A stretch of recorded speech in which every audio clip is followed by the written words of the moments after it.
And good evening, Facebook Live, and everybody watching on our website. Jordan Furby joined by Jesse Krull for Week 3 of Outside the Zone. Going fast. It's crazy. Next week, we're already basically halfway through the high school football season. Another great week in the books. Let's get right into it. We'll start with our game of the week. Boyden-Harrock Valley taking on West Lyon. It had been since 2009 since the Nighthawks had last beat West Lyon. Now, they've only played 2 times since then, but West Lyon had won both of those games, including the one, obviously, last year. Jess, you were up at this game. What did you see from the Nighthawks? They look every bit as good as advertised. This is the thing. Obviously, we were at Hall last weekend for their game against Western Christian, and, Western Christian isn't any team to scoff at. No, not at all. So, I mean, just seeing how well they play against these top-ranked teams, these top, tier teams that, have strong programs. This isn't a team that's, surprisingly, West Lyon, they've won state championships. Western Christian has won state championships. So to see how this offense and defense just, I think the best way to put it is manipulated manpower. It's overpowers. Overpower. West Lyon, yeah. And it's crazy. And I mean, obviously, there's a fumble here, but they bounced back, and I think the ball was on the 30-yard line. No points, no nothing. The defense just steps up, and I mean, you'll see it right here. There's 3 guys over there off a screen, and the defense is ball hawking. The Nighthawks are ball hawks. So appropriately. Yeah, exactly. So it's just an exciting time to be up at BHRV and watch this team because I think it was my first year. I think it was 3 years ago when they won the state championship. 2016. Okay, yeah, it was my first year. So, I really didn't know the area and know the teams as well. 3 seasons ago. So, yeah, so it was just exciting, to finally see it come a little bit full circle a little bit where you get to see these kids that are, part of that team as freshmen and sophomores, and now they're seniors, and it's just JT Van Holt. The kid's phenomenal. Good. Yeah, he's really good. Boyden-Harrock Valley still has a pretty tough schedule. I think they still have some. They play SBL. I think later this. I think isn't it next week? It very well might be. If someone's got a schedule handy, let us know. We can chat about it a little bit. Anyway, we'll get to SBL actually in a little bit, but we did just talk about Western Christian. Let's talk about the other game that very well could have been a game of the week. Healin and Western Christian. Yeah. We've seen amazing games between these two programs on the girls' basketball court and the boys' basketball court. First time they've ever met up on the gridiron, and it was a battle. I think a lot of people thought this was, Healin was just going to roll through Western Christian, but kudos to the Wolfpack. You're going to see a great defensive play here by Van Otterloo. I was impressed by Western Christian's defense. I mean, Healin's offense looked every bit legit against East, and Western, for the most part, shut them down. It was 6-0 at halftime. Healin, did get some good defensive plays. You're going to see our play of the night, obviously, here from Jared Sitzman. Just an amazing catch. But we actually, later in the game, there was another defensive end. His name's escaping me right now, but was in the backfield. Literally intercepted the toss and ran it back for a touchdown. So they got a defensive touchdown, 2 touchdowns from Tommy Schultz. Healin is legit. They're now 3-0, number 6 in Class 3A, looking really good. And I tell you what, Western Christian, 1-2. I know that record is maybe not where they want it to be, but look who they've lost to. Yeah. BHRV, Healin. number 1, number 6. Well, it's Western that's Christian. only going to help their the power Giants. points. Yeah. That's only going to help their power points as they roll on in the season. And I mean, you never know. They could be 5-4, but we're going to see how this playoff system works out, where you may not have to be 7-2 to make the playoffs. You could be 5-4 if you've played tough teams. I mean, you just got to look at Western Christian's roster the past couple of years. I mean, they keep on losing key pieces. Koima, who's at Northwestern, just but as we've seen at West Lyon, at the other programs, it's next man up. They don't rebuild, they just reload. Yeah, exactly. Let's check out a pretty fun game over in SBL. Maybe not fun for Sioux City East, but definitely for SBL. First game on the brand new turf, week 3, and they finally have their home opener. Of course, the Warriors coming off that thrilling last-second win against Harlan, down in Harlan last week. And this just seems to be SBL from start to finish. Yeah. I think they were up 13-0 after the first quarter, went on to win this one 33-0. What's impressed you about the Warriors so far this season? Honestly, just bouncing back from Lewis Central. Obviously, that's a tough, loss to start the season. Lewis Central, they got a kid going to TCU. I mean, it's nothing to just laugh at. So, yeah. And they beat a great Harlan team too in Harlan. Exactly. That hardly ever happens. No. I mean, that's pretty darn impressive. And Justin Smith's always like that. I mean, he has that mentality that 10 minutes. Forget about it. Let's move on to the next week. Move on to the next week. And that's what they're doing. I mean, SBL, undefeated in the regular season last year, made it to the semifinals or quarterfinals. They were one game short of the Dome. Okay, so one game short of the Dome. They lost to Harlan. So, I mean, a good way. And they got smoked by Harlan. So Harlan won, I think, 41 or 42-7. You got, someone like Delbert in the backfield where the kid can just break it off and you don't know what's going to happen. I mean, 4 or 5 yards here or 65, 70 yards here. So, I mean, the kid has some speed. He's got some skill, and he's obviously got more weapons around him, too. Yeah, Daniel Wright, obviously, no slouch either. I think he went 13 for 19 with 3 touchdowns tonight. So, I mean, SBL definitely has a weapon, and I think they still have a tough schedule. Like I said, I think they have to get through week 5 when I think they play Healin. Like we said, I think maybe it is BHRV next week and then Healin in week 5. But after that, I mean, they can kind of get rested, and they've got through their gauntlet and can hopefully focus on the postseason. J-Mac, what game do we have next? Would we like to get to? All right, some 8-man ball. Kingsley Pearson. I know a lot of people were waiting for us to get over to KP, and KP looked good to start. I know that they didn't get the win tonight, but you gotta love 8-man ball, man. Yeah. Like I said, I grew up in Ohio, and Ohio's got 6 or 7 high school football classes, but no 8-man.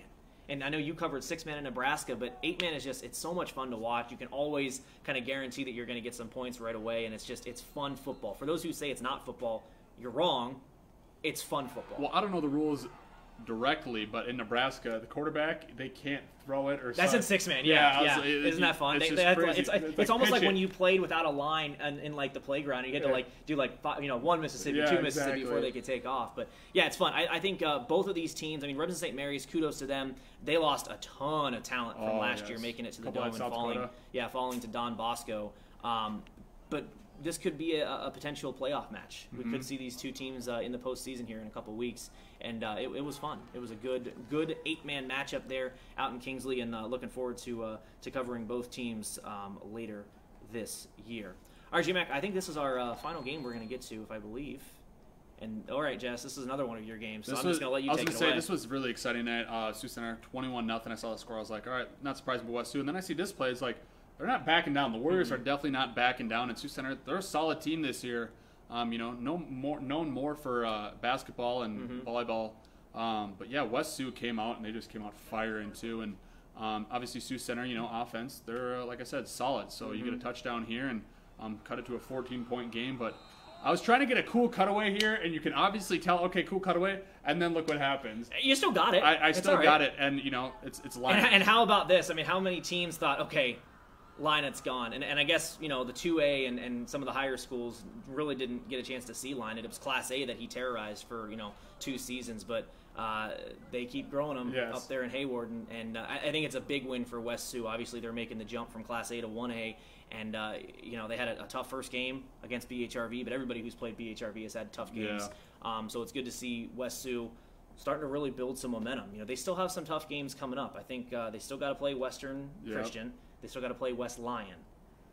That area just... Oh, man, 1A is just brutal. It is just unbelievable as far as just, excuse the term, murderer's row, as far as those guys are just... It's honestly, Hunter Deckers, that kid... He can sling it. Oh, my gosh. I've seen him in warm-ups, and it's just like... relentless. Yeah. And kudos to Sioux Center's Cade Bleeker. He's a 2-year starter going in. This is his senior year.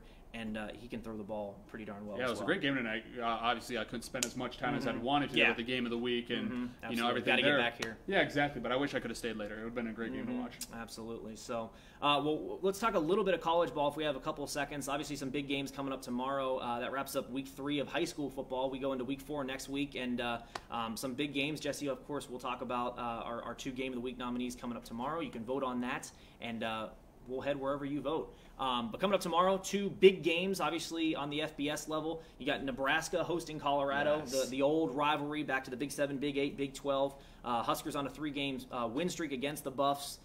First time they played since 2010. That game will be on KCAU-9 at 2:30 if you want to catch that game. I'm sure all of Nebraska will be, as it's take 2 on the Scott Frost era. Jesse was down at Memorial last week. What was that atmosphere like? It was incredible. Obviously, Gabrielle Union, Dwayne Wade, and Dominican Sioux. You got a picture with them. I know. Okay, it was Gabby a good time. Union and D Wade. He's like, can we take a picture?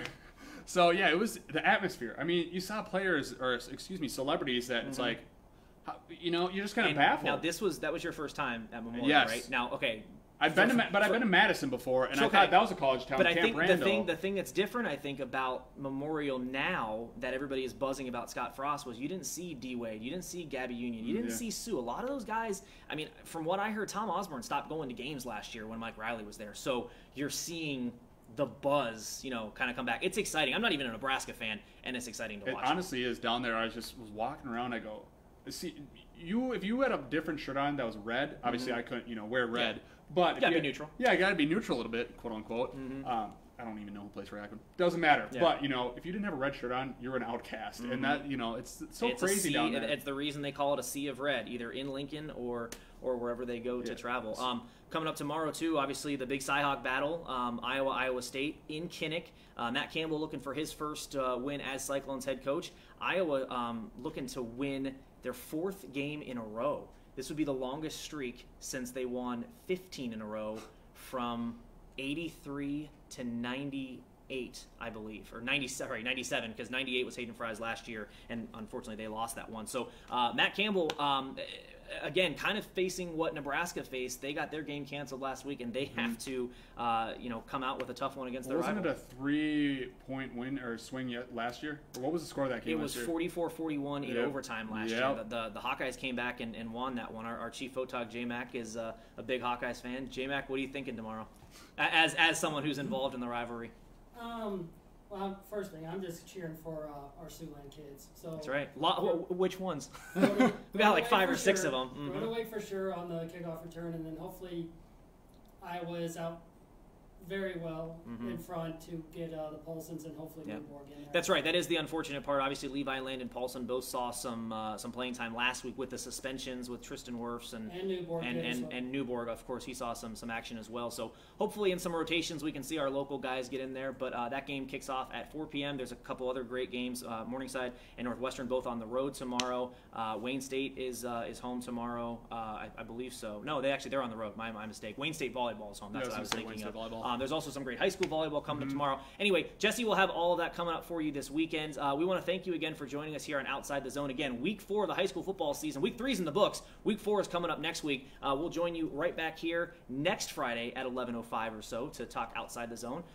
Any comments or anything you guys would like to share with us, please, type away. We didn't have too many tonight, but that's understandable. There was a lot of stuff going on tonight. And unfortunately, the Sioux City Explorers lost 5-2 to Kansas City. So a must-win game tomorrow for the X's, or their season is over. Get on out to Lewis and Clark Park. We understand high school football went on tonight, but get on out there. This team There's not a lot of stuff going on tomorrow night. No, there is not. So they need to pack. It was a good crowd out there at Lewis and Clark Park tonight, but they need to pack that place tomorrow and really give the X's a home field advantage, because they have it. And if they can win tomorrow, they will play on Sunday in the deciding Game 5. They have to force it. So we like to see everybody out there, and Jesse, of course, will have those highlights as well. So that's going to do it for Week 3. We're going to put a pin in it and flip the page to Week 4 next week. For Jesse Kral, I'm Jordan Furby. This was Outside the Zone. Have a great weekend. We'll see you back here next week.